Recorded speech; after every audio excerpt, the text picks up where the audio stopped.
Here is a Travel 3.0. It's HiBoost car cell phone booster. So you know what? I've actually used HiBoost cell phone booster for my house. I'm really excited to try this in the car. I will say that this is a bit of an investment. It's $520 and there is an interior installation as well as an exterior installation on your car. Welcome back to another Jeff Reviews for you. And as you saw, we are looking at a cell phone booster for your car. How awesome does that sound? Anyway, enough talk. Let's get right into this review. Unboxed, we see a variety of things. Of course, we have our DC power supply right here. Then we have our booster itself. Of course, on this side, we have our exterior antenna that has a magnetic base, and then we have our interior panel antenna. Of course, there are some instructions there. You can also adhere these with the sticky tape that's also provided. If you've watched many of my videos, you know that I live in a rural area, and as such, there's limited cell phone signal, so I'm excited to see if this will boost an existing signal to make a strong enough signal for my phone. Now, I should say that you have to actually have a cell phone signal wherever you're testing it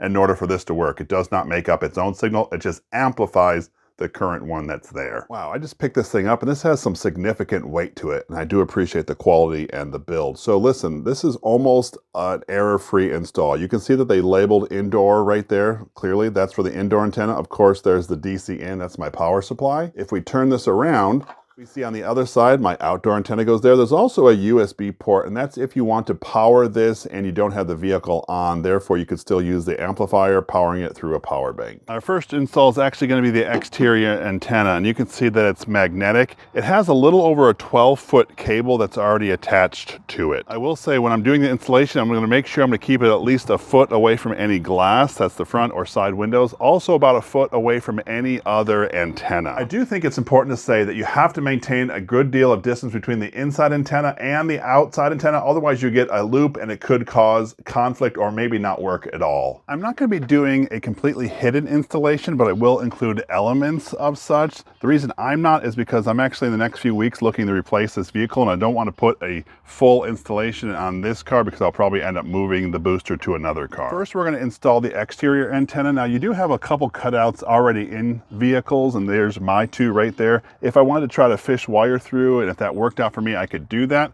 But what I'm going to do is I'm actually just going to peel up this molding trim right here and run the wire under it and up and out. Let me show you what that looks like. You may get your fingers dirty, but I'm just going to pull this up a little bit, just releasing the space enough to get the wire through. Once I've created the space, I'm just going to fish my wire down through this particular area. I'm actually going to try my very best to re-secure this down so it creates a nice seal. So I actually went down the channel line here and I found a notch in the metal right about here. And so what I did is I drilled a hole through the plastic to meet the notch. Now I'm still above the gutter line for drainage, but now my molding can sit in there pretty well. There's still a little hump there and I don't want to put too much pressure on the wire, but I'm pretty pleased with how that looks. Here I'm going to show you just an aerial view of my installation. You can see that that is magnetically held to the roof. Of course, my wire goes in between the weather stripping, and it actually creates a nice watertight seal. As I dump water on it, I can see it still coming down the channel, plus there's an interior gutter if anything does get through. So tell me, what are your thoughts of the HiBoost Travel 3.0 car cell phone booster? Have you tried it? Have you tried other ones? Let me know down in the comment section below. I would love to hear from you. I want to show you my installation on here on top of the seat. I'm going to have this underneath the front seat, but you just couldn't see all my connections. All right, so you can see right here on the left that we have our interior antenna and our power supply. And then of course right here on the right, we have our exterior antenna. I have fished my wires underneath the seat so this will fit under there. I've also put the inside antenna on the passenger side just so it's not any kind of conflict with the driver. Now your install may be different than mine, but I was able to run it up right next to the passenger seat and stick it right here in this little console. I don't use this for anything else, and it just was convenient for me. I wanted to give you a little bit of my experience as I was utilizing the booster while driving, okay? So on my commute from my house to my office, I have no cell phone reception. Well, I have a bar or so, but I can't make any calls. After installing this booster, I was able to make a call and keep that call from my house to my office. Now, that sounds awesome, right? Well, there's some hiccups along the way. As I would drive down a hill into like a valley, yep, the call was still there, except I couldn't hear what was being said and they couldn't hear me. And as I drove back to the top of a hill, the call became more clear. Although I did keep that call the entire time, about half the time, I couldn't actually hear what was going on, and neither could the other person. Did it improve my call? Absolutely.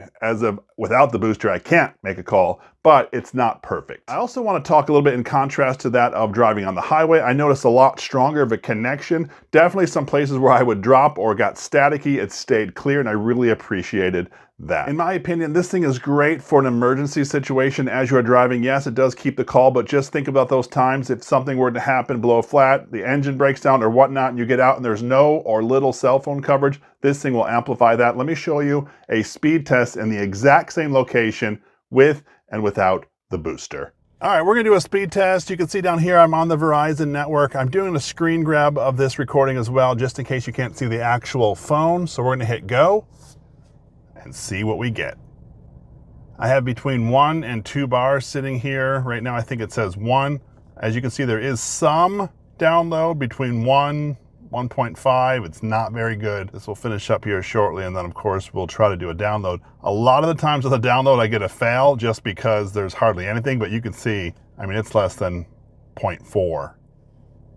All right, so you can see our download is 1.66 and our upload is a 0.4. That is without the booster. Now what I'm gonna do is I'm gonna turn this off and install the booster and then record from the exact same spot. We've waited just a matter of minutes. We've hooked up the booster and I can see that I went from 1 bar to 4. Let's see if that does a difference on our speed test. Let's hit go. I mean, it's not the world's fastest speed, but it is about 3 or 4 times as fast as I was running just a few minutes ago without the booster. Now let's do the download. Yet again, it's not the world's fastest speed, but it is a lot faster than it was without the booster. It's pretty cool. As you see, we now ended with the booster at a 6.61 download and a 1.41 upload. That's a whole megabit more than previous on the upload. So what did I think of it? First things first, let's talk about that price point. I've seen it range anywhere from about $480 all the way up to $530.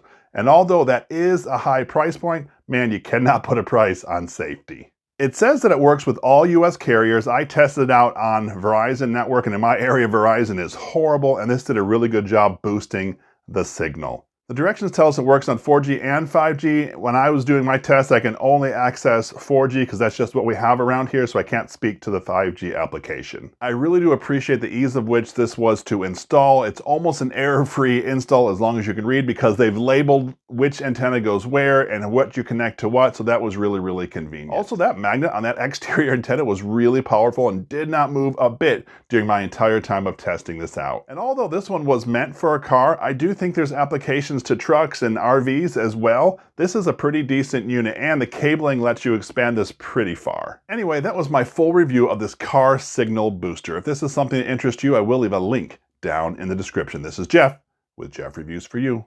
As always, thanks for stopping by and I hope you have a great day. For those of you guys that are interested, it pulls between 11 and 13 watts. That's what I see consistently. So if you're thinking about running this without the vehicle, that's what power you should expect to consume. When you have your internal booster all set up, you want to make sure you have all 3 lights blue because that's when you know you have the perfect distance between the inside antenna and outside antenna and everything is running great. If you see that one of your lights is either blinking blue or blinking red, you know that something's wrong. In my case, right now I have the antenna on the outside way too close to the antenna on the inside, and I know I have to move it away. So pay attention to your lights. Also, your user manual outlines everything you're supposed to do with the different light patterns. I really do appreciate that you stayed around for my entire review of this car signal booster. You know what? Not that long ago, I actually tested out a home signal booster. What I'm gonna do is I'm gonna link that right up here, and I would love it if you would click on this link. And when you do, by the magic of the internet, I'm going to join you right here. So go ahead, click it. It's safe, I promise.